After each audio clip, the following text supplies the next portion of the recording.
The Holocene has ended. What we do now and in the next few years will profoundly affect the next few thousand years. The only conditions modern humans have ever known so far are changing, and changing fast. Nothing stays the same on this planet. Everything changes. The Earth is going into one of these jumps, and you don't know what is going to be on the other side of those jumps. The Earth is always jumping.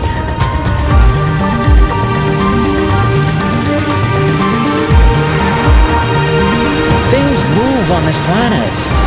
Things are not still. Everything is turning.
As it begins to run out of fuel, the sun won't simply fade away to nothing.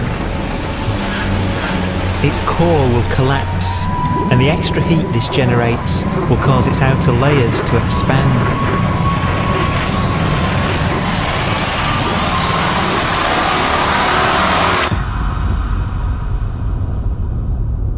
The sun is now dead. It remains slowly cooling in the freezing temperatures of deep space.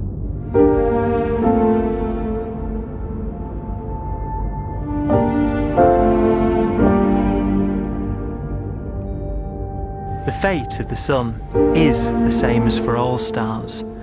One day they must all eventually die, and the cosmos will be plunged into eternal night. All stars eventually will run out of fuel.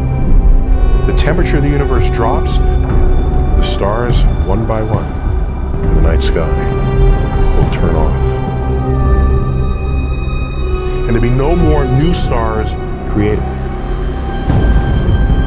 And so that the universe will end not with a bang, but with a whimper.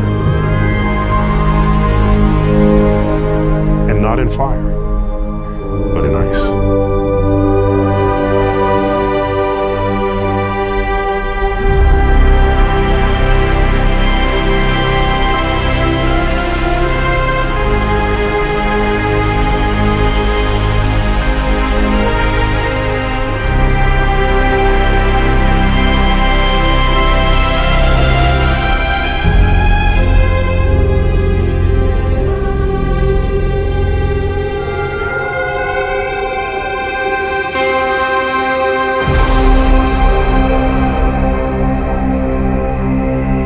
With no fuel left to burn, a white dwarf's faint glow comes from the last residual heat from its extinguished furnace.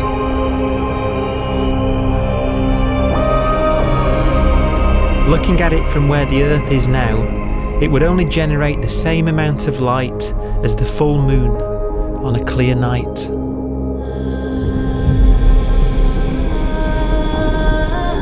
The faint glow of white dwarfs will provide the only illumination in a dark and empty void littered with dead stars and black holes.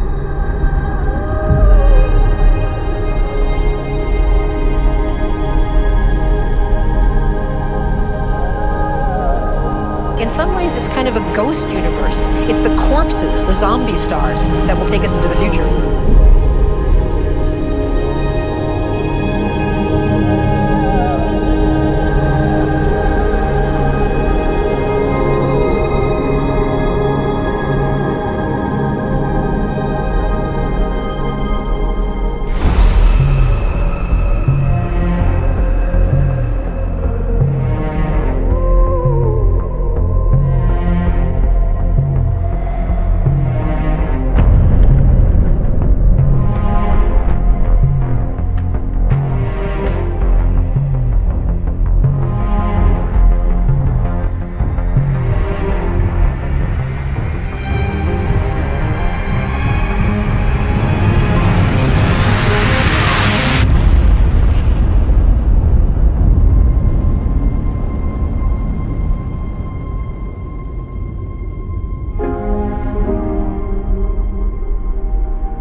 A black dwarf will be the final fate of those last stars.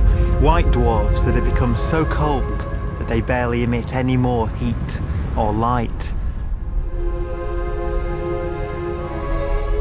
Black dwarfs are dark, dense, decaying balls of degenerate matter, little more than the ashes of stars.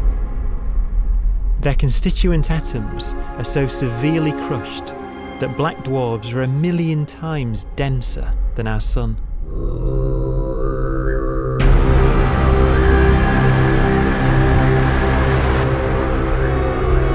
Stars take so long to reach this point, we believe there are currently no black dwarfs in the universe.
We have a pace of life that's based on really the energy available to us now.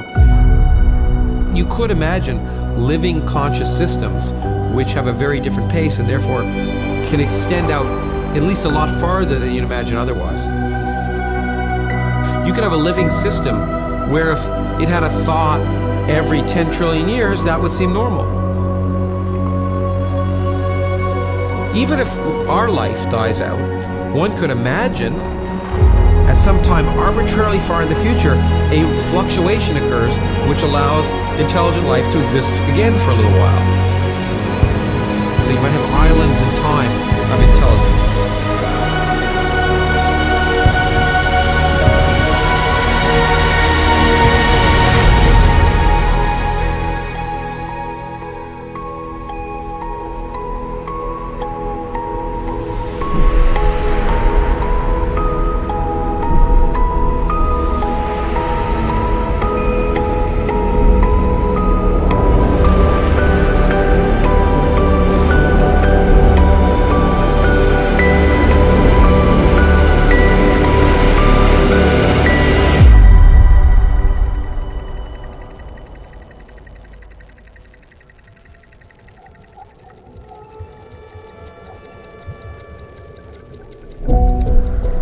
Proton, one of the fundamental building blocks of atomic matter, of what makes us up, can just spontaneously fall apart.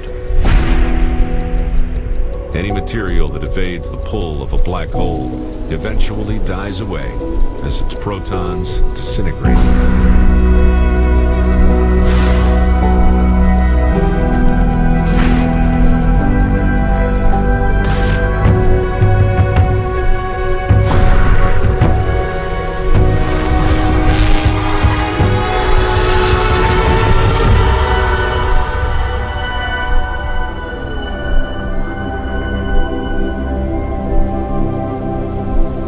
The matter inside black dwarfs, the last matter in the universe, will eventually evaporate away and be carried off into the void as radiation, leaving absolutely nothing behind.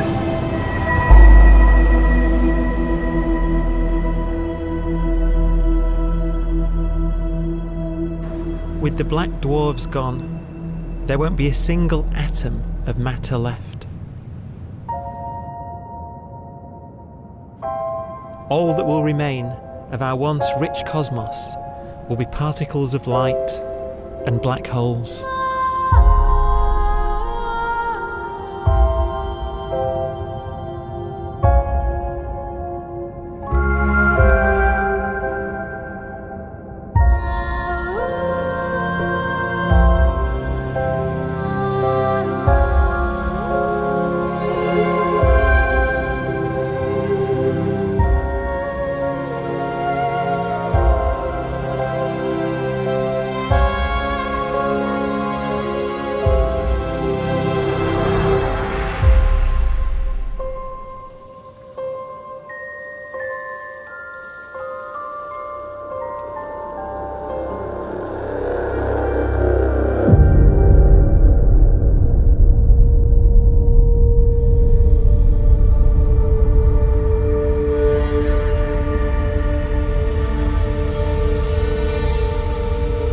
The arrow of time creates a bright window in the universe's adolescence, during which life is possible. But it's a window that doesn't stay open for long. As a fraction of the lifespan of the universe, as measured from its beginning to the evaporation of the last black hole, life, as we know it, is only possible for 1,000th of a billion billion billionth billion billion billionth billion billion billionth of a percent.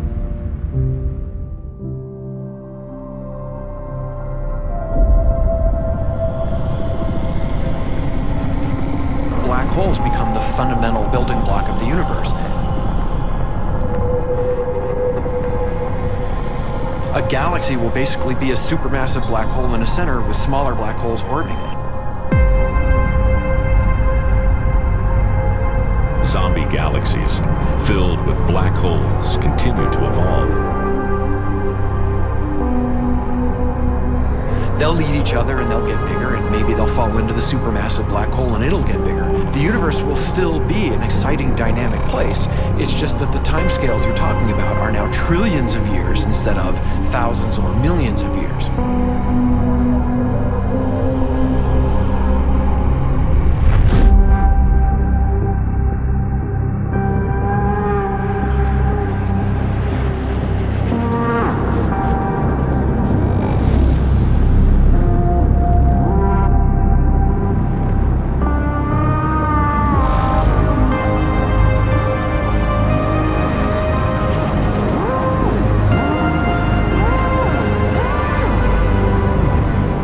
Black holes can bang on space-time like mallets on a drum.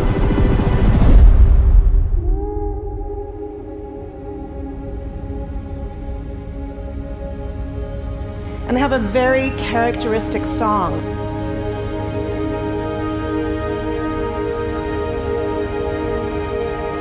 Imagine two black holes that have lived a long life together. At the end of their lives, they're going around each other, crossing thousands of kilometers in a fraction of a second. As they do so, they leave behind in their wake a ringing of space, an actual wave on space-time.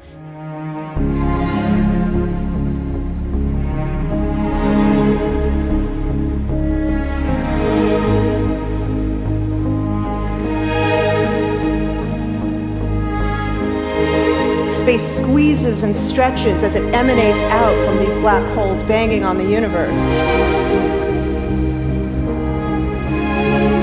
Those are the gravitational waves. They are literally the sounds of space ringing. And they will travel out from these black holes at the speed of light as they ring down and coalesce to one spinning, quiet black hole.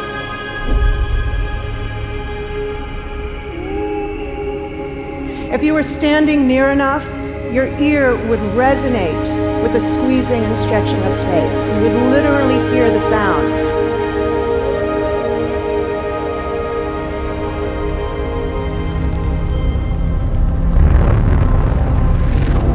Imagine a lighter black hole falling into a very heavy black hole. The sound you're hearing is a light black hole banging on space each time it gets close.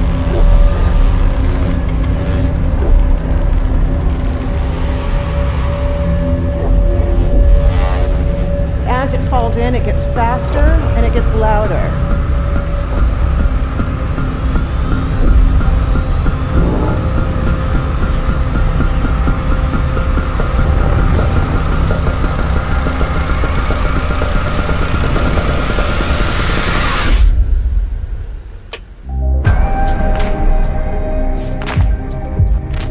Scientists used to think black holes were immortal, but even these will one day die.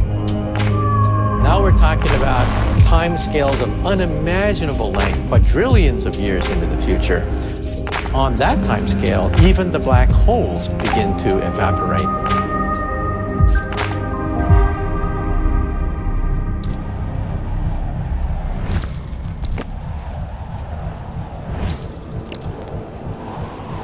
According to quantum mechanics, space is filled with virtual particles, antiparticles, that are constantly materializing in pairs, separating, coming together again, and annihilating each other.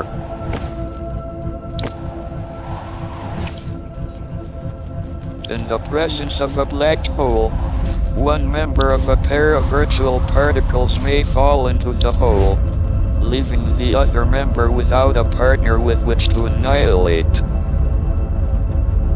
The forsaken particle appears to be radiation emitted by the black hole. And so, black holes are not eternal. They evaporate away at an increasing rate until they vanish in a gigantic explosion.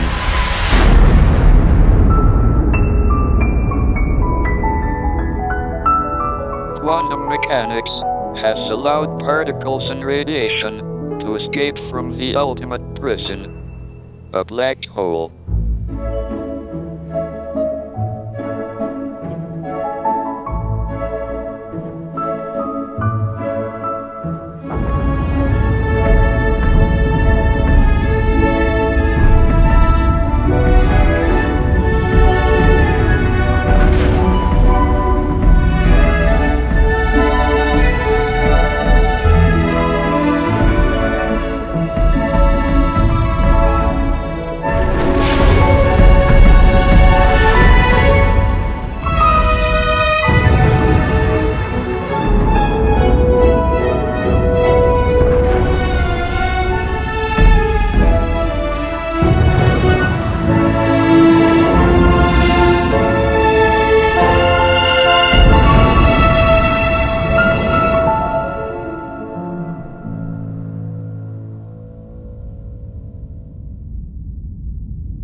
Philosophers and poets have asked the question, will the world end in fire or ice?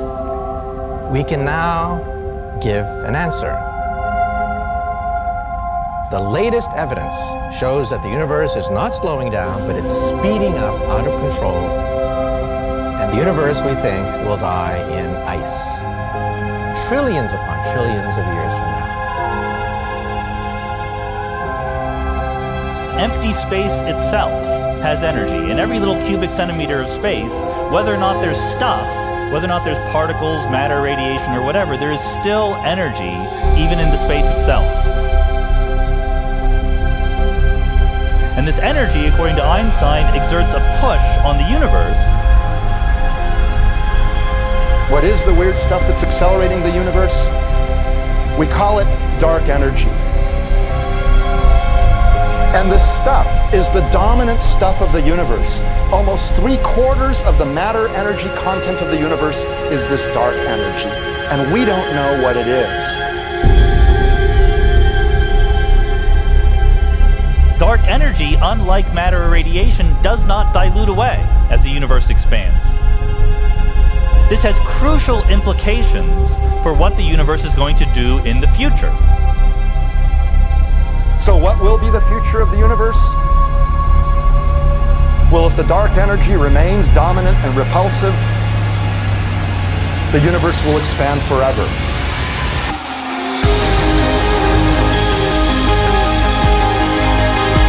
Faster and faster and faster with time. A runaway universe. 70% of the energy of the universe resides in empty space, and we don't understand why. But we do know what will happen. If that energy continues to be there, the universe will become cold and dark and empty. That's the future as it might be. We don't know because we don't yet understand the nature of dark energy. Until we do, we won't know the future. We won't even understand our own origins, and that's why we want to know and study this subject.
Forecast does seem to be for an ever colder, ever emptier universe.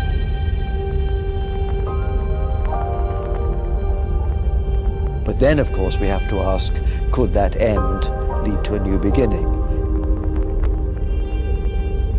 And there are ideas whereby what actually is the end of our universe could in some sense be linked to the beginning of a new one.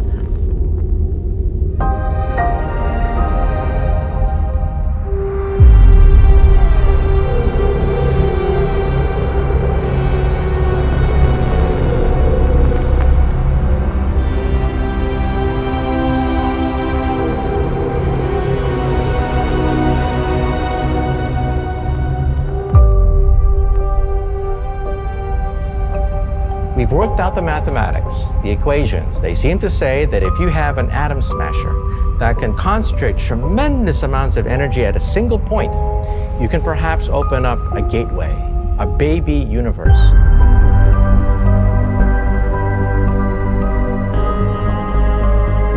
Facing the death of everything there is, this perhaps is their only possibility of escape. And this also raises a very intriguing possibility, sheer speculation of course, that perhaps any universe that has intelligent life in it will create baby universes, will create lifeboats, and proliferate child universes. So an evolution may take among universes in the multiverse. Survival of the fittest may take place. So those universes which do not have intelligent life are infertile. They have no children. But those universes that have mild temperatures, stars like us, would create civilizations that could open up child universes, and they would then proliferate.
After an unimaginable length of time, even the black holes will have evaporated and the universe will be nothing but a sea of photons gradually tending towards the same temperature as the expansion of the universe cools them towards absolute zero.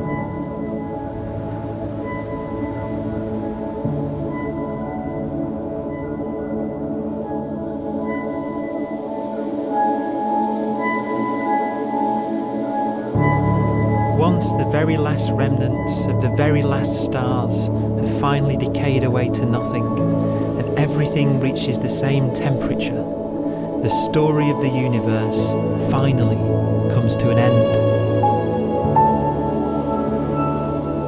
For the first time in its life, the universe will be permanent and unchanging. Entropy finally stops increasing because the cosmos cannot get any more disordered.